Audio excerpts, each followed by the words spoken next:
อดบ่ได้บ่ได้โอ้ยบ่ได้บ่ได้เกือบโดนหานแล่นไปหาปลาผู้แก้มเจ้าปลา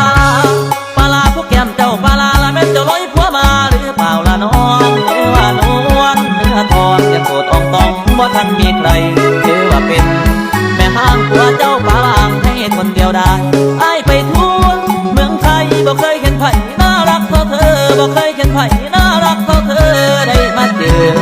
วันนี้ต่อหน้าเวทีก็จังแม่นเป็นตาหักไอ้คิดบักละคนดีเจ้าคิดบักละคนดีเจ้าโดยทางมองบานยังได้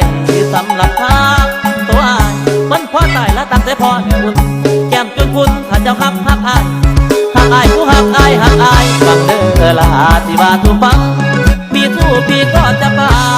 มีสู้พี่ก็จะป่ามีหมูมีหมามีเป็ดมีไก่มีวัวมีควายอ้ายก็จะทิ้งเพราะพี่ครับน้องจริงอยากได้ยอดหญิงนั้นมาเป็นแฟนอ้ายที่พา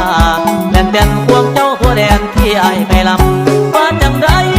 ต้นคำเจ้ามักหมอลำบางบ่คนดีเจ้ามักหมอลำบางบ่คนดีหรือเจ้ามีแฟนแล้วพอกำจนแล้วถ้าบ่ได้อยู่ได้บ้างแต่ละน่ะนอนบิดเล่าเอาผู้เล่าโดยขี้นอกแม่นคุณพ่อต่อรอผู้ต่อรอ